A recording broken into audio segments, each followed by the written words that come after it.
when I used drugs, that's all there was time for.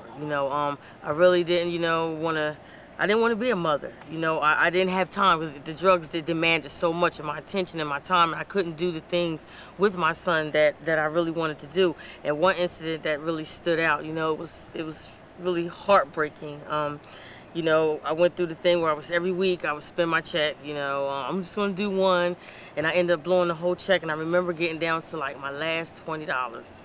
And my son was hungry, and I went and got the drugs, and he cried himself to sleep that night hungry.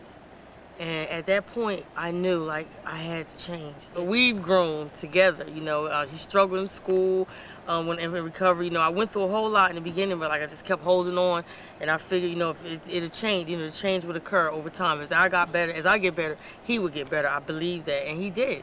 I struggled a lot. I went through a lot of stuff, but, like, he trusts me today, and I'm a good mother today, I'm proud to say.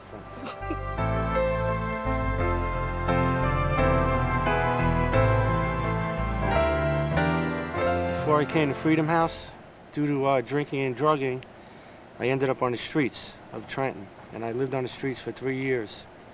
I lost my job, my license, my family, my house, everything that meant a lot to me. I remember Father's Day on the streets, and I didn't get to see much of my son, but he would come up on Father's Day, and we'd go into a diner or a restaurant, and he wanted to come to my house to play, and I had no answer for him.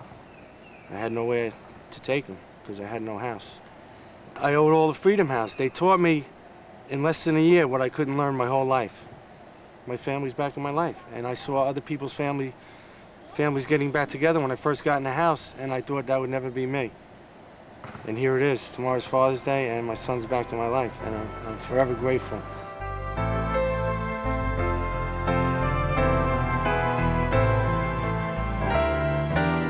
I came out of drug rehab in Newark, and I didn't have anywhere to go. I had lost everything in this process. Most of all, for people that don't have addiction in their life, the thing that we lose the most is ourselves. But the second worst thing is you lose your children. I was very fortunate to be accepted into the Family Afterward program. And I lived there for 8 months with Charlie, and I was able to receive visits from my son Dylan and my daughter Erin. Just wanted to say that this program really helped my mom, and before she came out of it,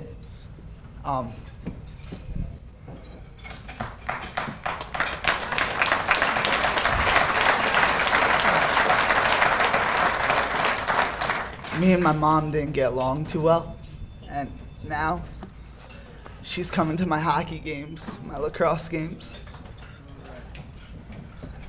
and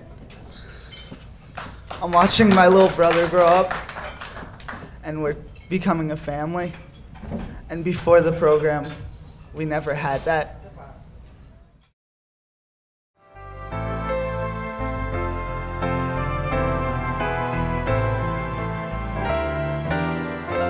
I slipped off the pavement and I hit the curb, I couldn't go any further down. I knew I had calls at times that he was stabbed and in the hospital, and I cried a lot, and I prayed a lot, and I prayed that he would recover before he would be dead. My family loves me and I love them, That's a good feeling. It's a real good feeling. It's the best. Love you.